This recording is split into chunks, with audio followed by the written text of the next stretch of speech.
É isso aí, galera. Vamos pro DIY Teatro.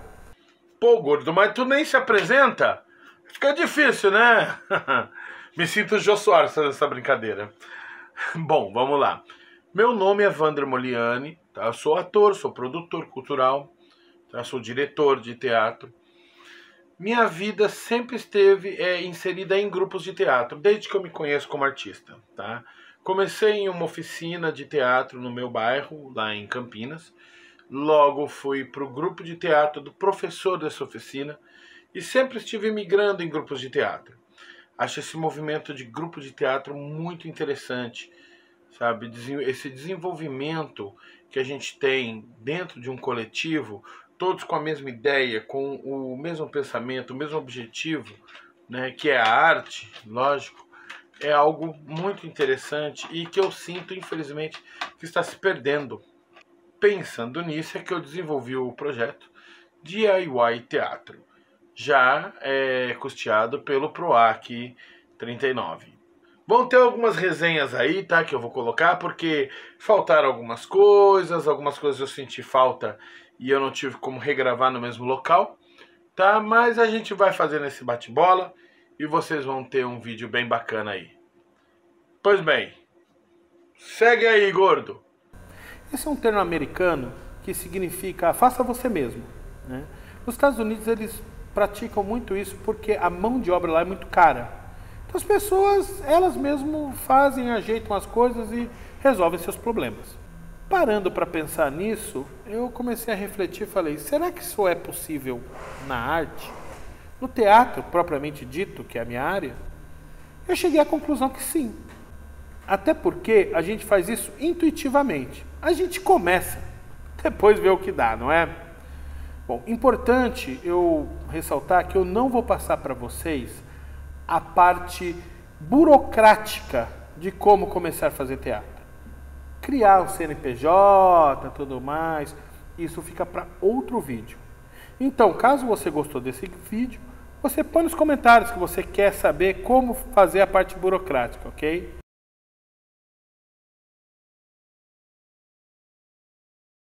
É muito importante no teatro você pensar antes do texto num tema. Muita gente começa pelo texto, né? Ai, quero montar Shakespeare, quero montar Ópera do Malandro, quero montar, né? Só que é mais importante você pensar primeiro no que você quer dizer. Geralmente não é assim. A gente pensa no que a gente quer falar e depois a gente pensa na forma de falar. Desta forma, você vai ter algo mais assertivo para o seu público. Então, pense primeiro no tema. Quais os temas que afligem aí a sua região, o meio que você vive? É o desemprego? É a injustiça social? É a fome? É a educação? Existe algo que você acha que é importante ser abordado? Pense nisso, antes do texto. Após você refletir esse assunto, aí você vai procurar um texto que venha condizer com a sua mensagem. Esse texto, ele pode ser um texto que já existe, domínio público, um texto autoral, ou pode até não ter um texto fixo, pode ser uma performance, onde você só tem um roteiro.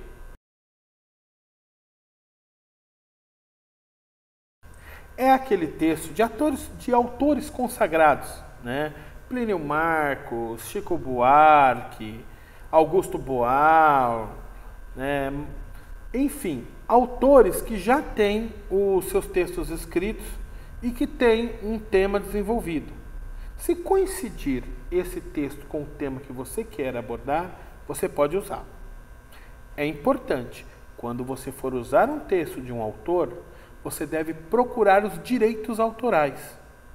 Isso pode ser feito entrando em contato com o autor, com quem detém o texto, às vezes o autor já morreu, porém, uma filha, um primo, uma esposa, alguém tem os direitos desse texto. Ou via os órgãos de regulamentação, SBAT, Biblioteca Municipal e ECAD. Os direitos autorais são importantes porque você vai lucrar com o trabalho do autor. Nada mais justo que você dê uma parte do lucro para quem escreveu. Afinal de contas, você está usando a obra dele. São aqueles textos que o autor já tem 70 anos de morte. Após 70 anos de morte, o texto torna-se domínio público. Sendo assim, qualquer um pode montá-lo sem pagar direitos autorais.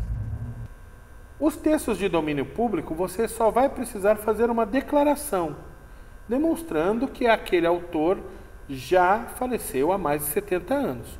Por isso a obra cai em domínio público. Existem alguns sites que demonstram esse tipo de informação para você.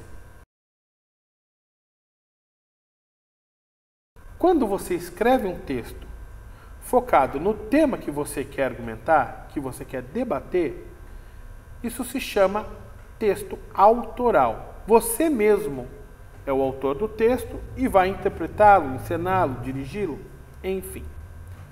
Quando isso acontece, é importante você regularizar a situação do texto junto aos órgãos reguladores.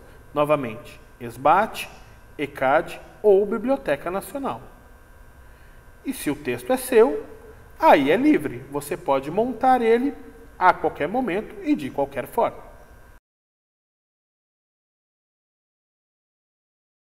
No dia da gravação, eu acabei não falando sobre a performance. A performance é uma palavra que deriva do francês. Significa dar forma, fazer. Né? Na performance, o ator ele usa o seu corpo como suporte. Através do seu corpo, ele passa uma mensagem, uma emoção. E sendo através do seu corpo, não há a necessidade de um texto. Pode haver algum texto, algo norteador, mas não algo como no texto autoral, no texto que já existe ou no texto do domínio público. Tá? A performance ela é uma forma mais livre de manifestação artística, entende? Ela não está atrelada a um texto pré-escrito. Existe um roteiro, evidentemente, né, para que o ator siga e não seja uma coisa ali perdida, ali feita, né, de qualquer forma. Porém, na performance você não tem a presença de um texto necessariamente. Pode ter também, a pessoa pode acoplar um texto a uma cena performática, tá? E você pode fazer junções de linguagens, ok? Mas, em via de regras, a performance, você não necessariamente tem um texto, tá? O ponto principal, o foco, é o corpo do ator manifestando toda a sua expressividade e levando a mensagem ao espectador.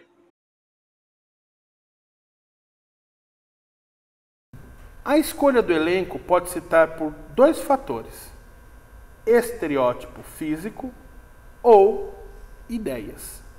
Caso você queira ser diretor, produtor e ter a conduta individual do trabalho, é muito provável que você irá escolher o elenco por estereótipo.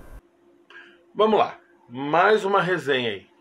O genótipo ou o estereótipo físico ou biotipo, né, pode ter vários nomes aí, nada mais é do que as características físicas do ator. Por exemplo, se você for montar William Shakespeare, ok? Romeu e Julieta, o espetáculo mais famoso deles, obviamente. E você quer escolher um Romeu. As características físicas do Romeu. Um garoto de 14 para 15 anos ali, ok? naquela época, os príncipes eles tinham um porte mais magro, mais atlético, né? Praticavam esporte, hipismo, esgrima. Então você vai procurar pessoas que tenham essas características. Eu não conseguiria ser um Romeu, entende? Otelo, o personagem do Otelo. O texto diz, ele é um negro, né? Ele é um mouro, ele é um negro, ok? Você não vai colocar uma pessoa loira de olhos azuis para fazer Otelo. Não sei que você esteja procurando uma outra linguagem, porque aí é outra história, mas se você for seguir o texto como ele está escrito, você procurará atores com as mesmas características físicas dos personagens, ok? Essa é a primeira forma de você selecionar o elenco. Agora, você pode também escolher o texto pela convergência de ideias. Você tem um grupo de amigos que acha importante debater aquele tema que você levantou, independente se eles concordem ou não. Isso será discutido durante a montagem. Mas, se você tem um grupo de pessoas que concorda com aquele tema, é importante, e eu diria que é de extrema relevância, você dar oportunidade a essas pessoas de levar essa mensagem com você. Com certeza, o texto chegará com mais intensidade e você terá um resultado muito melhor. Existem várias etapas para você dividir um ensaio. A primeira etapa chama-se ensaio de mesa. Você vai pegar aquele texto e na mesa, sentado com os outros atores, você vai discutir, entender. A gente usa um termo até grotesco, debulhar o texto. Por exemplo, se você vai montar William Shakespeare, esse texto está escrito com termos bem arcaicos, que não são usados no cotidiano. Desta forma, você deve explicar, argumentar, orientar os atores, como dizer aquele texto, qual a intenção daquela fala, por que aquele personagem fala aquilo e de que forma ele quer que aquilo chegue no outro personagem. O ensaio de mesa vai paralelo com a pesquisa do texto e dos personagens. Essa pesquisa é importante para que o texto chegue de forma real e forte para o seu espectador. Quando você tem conhecimento de algo, você consegue levar aquilo com mais veracidade. Qual o contexto que se passa o espetáculo? É na Idade Média? São nos dias atuais? 950, 40? Enfim. É importante que os atores conheçam o contexto do momento do espetáculo e, se possível, até o contexto anterior aos fatos da peça. Isso trará para o ator uma segurança para desenvolver esse texto. Importante, a pesquisa do ator é individual, mas ela tem que estar linkada com o tema e a forma que você quer levar o texto para o espectador, o que nós chamamos de estética teatral. O nome estética teatral pode gerar um pouco de polêmica, então eu resolvi também fazer essa resenha para explicar. A estética é tudo que se vê, no caso da linguagem teatral, né? Tudo que é mostrado, o cenário faz parte da estética, o figurino, o ator, a fala, tudo faz parte da estética. Quando eu falei que isso se chama estética teatral, o que eu quis dizer, na verdade, é linguagem, ok? Todos têm que ter a mesma linguagem, a não ser que o diretor queira destacar um personagem ou outro e fazer uma construção de uma outra forma. Mas se você está construindo um espetáculo, digamos, uma farsa, todos os personagens irão interpretar de uma forma, que é a forma da farsa. Se você está fazendo um espetáculo naturalista, todos os personagens interpretarão de uma forma diferente da farsa. A interpretação será naturalista. E assim de acordo com cada tema ou cada texto. Tá? Isso requer um pouco mais de estudo, um pouco mais de aprofundamento. Eu vou deixar por aqui essa explicação. E se vocês quiserem, no próximo vídeo vocês comentam aí. Ok? E aí a gente faz outro vídeo falando sobre as linguagens do teatro. Na montagem, você vai orientar os seus atores como se posicionar em cena. Se eles vão falar o texto para eles mesmos, se eles vão falar alguma parte do texto para a plateia, que nós chamamos de quebrar a quarta parede, para onde vão andar, onde vão sentar, levantar, para que lado vão sair. Tudo isso é feito na montagem. Portanto, você vai assumir o papel de diretor. Eu, pessoalmente, não gosto de dirigir e atuar ao mesmo tempo, tá? Eu acho, na minha opinião pessoal, isso atrapalha um pouco. Porém, caso você queira fazer, e não é proibido, diversas pessoas fazem isso, tá? É importante você ter alguém, combinar com o elenco, para que alguém te substitua em alguns momentos, para que você possa descer e olhar de frente à montagem. É esperado que no momento da montagem o texto esteja memorizado. Perceba, eu não usei o termo decorado, eu usei o termo memorizado. Por quê? Quando você decora um texto, isso cristaliza na sua mente. Depois fica difícil para mudar. Às vezes no ensaio da montagem, você encontra uma intenção, uma outra forma de dizer algo, ou até você vê que algo é desnecessário e você quer retirar aquele trecho do texto. Se o texto está decorado, o ator vai ter um pouco mais de dificuldade. Se o texto está memorizado, ele vai conseguir trabalhar melhor. E como fazer uma pessoa memorizar o texto e não decorar? Oriente o ator a conciliar o texto com um contexto e não apenas com o que está escrito. Se você vai fazer a cena de Romeu e Julieta, onde o Romeu tem um monólogo, oriente o ator que vai fazer o Romeu a contextualizar na sua mente tudo o que está acontecendo. E não apenas repetir as palavras que estão escritas. Desta forma, se você precisar mexer em algo durante a montagem, o ator conseguirá corresponder de forma mais fácil e o ensaio seguirá de uma forma bem mais produtiva. Como que você não me fala, gordo, dessa parte que é importantíssima? O som, a luz, o cenário, o figurino, né?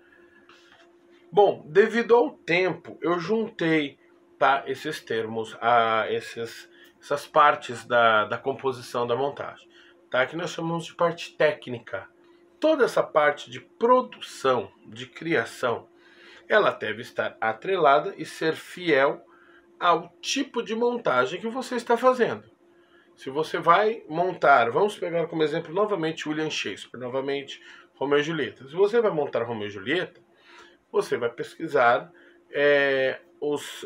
todo o figurino daquela época, né? Era medieval, renascentista e tudo mais. Se você vai montar Ópera do Malandro, de Chico Buarque, você vai pesquisar as roupas, os figurinos da década de 40, ok? O cenário geralmente vem descrito no texto, mas também você é livre para criar simbologias e formas diferentes de compor o ambiente onde a cena vai acontecer. O ambiente que a cena vai acontecer, a porta, a parede, toda a construção da imagem do local é o cenário, né?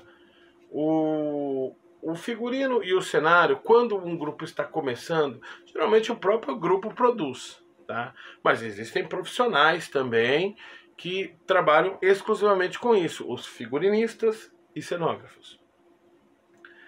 Vamos à iluminação e à sonoplastia. Eu sou iluminador também, né? E é uma parte vital do espetáculo. Porque a luz, ela não apenas ilumina.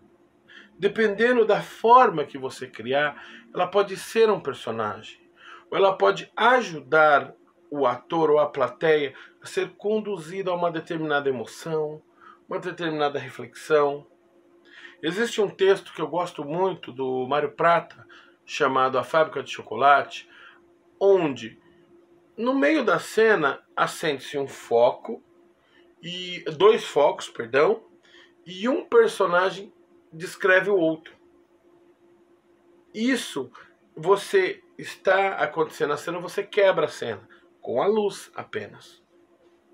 Ou então você tem um momento mais tenso que você joga uma cor diferente, um vermelho, um momento de lembrança você joga um amarelo, né? Isso vai do seu estudo.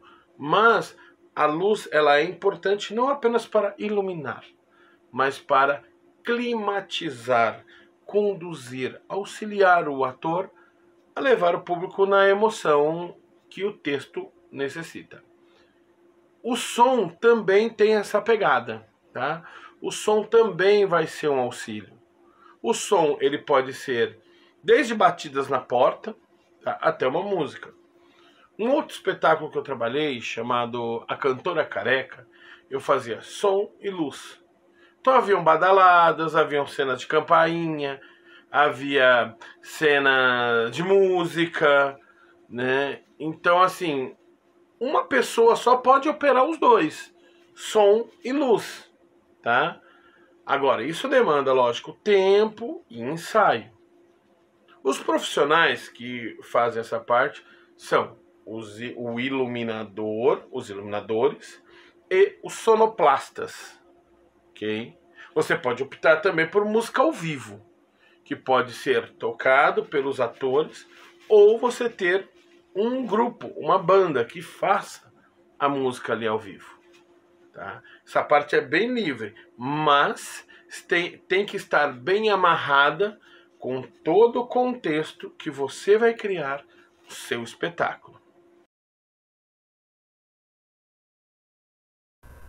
O ensaio técnico é aquele em que já estão definidas as marcas, ou seja, para onde o ator vai, para onde ele não vai.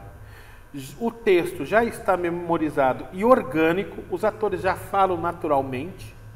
Aí você vai incluir mais um grau de dificuldade, que é a luz, o som, o cenário e o figurino.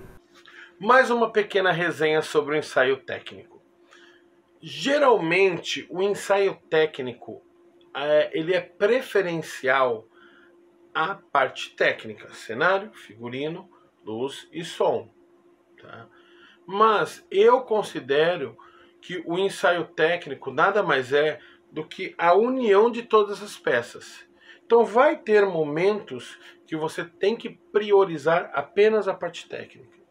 Geralmente a gente usa termos para os atores, bate o texto aí, né? Ou pode fazer técnico, né? Que é para o ator só, por exemplo, dar uma fala para o sonoplasta saber o momento certo de dar o play, ou o iluminador saber a hora correta de acender um foco, mudar a cor, enfim.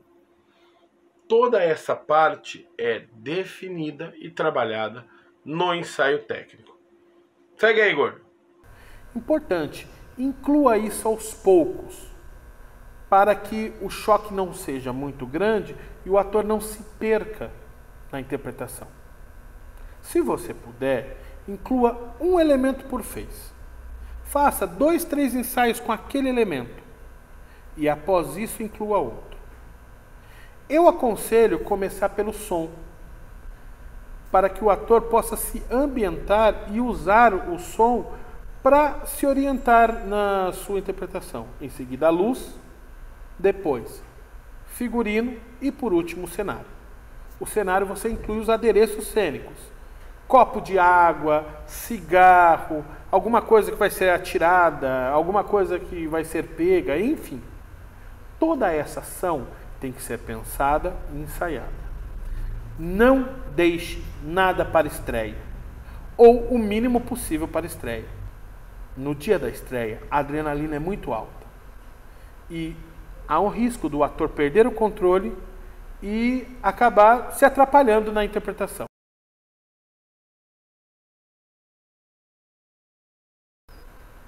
O ensaio geral é aquele ensaio que você simula uma apresentação. Você já tem o figurino, os adereços, a iluminação, a sonoplastia, as marcas, o texto tudo pronto. E você vai fazer de conta que vai apresentar.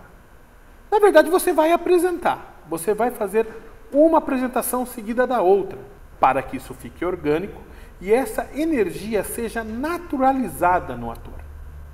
Desta forma, você terá uma alta performance do seu ator em relação à comunicação à plateia.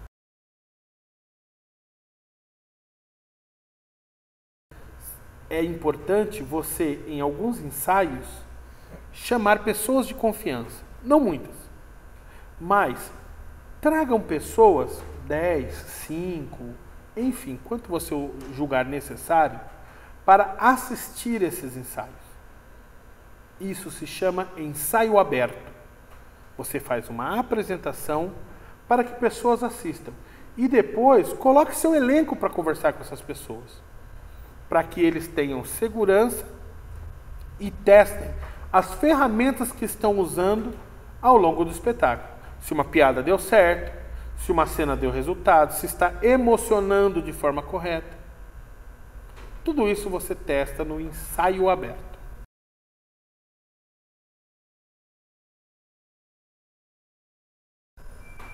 Entenda uma coisa. Você que está no papel de diretor, que fez toda a montagem, toda a encenação, este é o maior momento de humildade da sua vida. Porque na estreia, quando as cortinas se abrem, o espetáculo não é mais seu. O espetáculo é do ator e da plateia. Você passa a ser um espectador privilegiado, porque você sabe o que vai acontecer e pode avaliar a reação de quem está assistindo. Porém, o espetáculo é deles. E se você tiver coragem de usar, tenho certeza, será o maior momento da sua vida. É isso. Lembre-se sempre, a realização é a soma do sonho e da ação. Isso aí, pessoal, espero que vocês tenham gostado do vídeo, tá? Se ficou alguma dúvida, quer fazer alguma pergunta, nós teremos uma live, ok? Tá aqui, ó, aparecendo a data da live e o canal também. A live vai ser feita no Instagram, tá? No meu Instagram. Então temos aqui o meu Instagram e a data da live, ok? Agradecimentos à Secretaria de Economia Criativa, ao Governo do Estado de São Paulo, ao PROAC, que possibilitou esse vídeo. E só mais uma coisinha para você levar para você: não desista da arte. É difícil, mas é uma experiência maravilhosa. E tudo na vida que foi construído ou conquistado, um dia foi sonhado. Bom espetáculo a todos!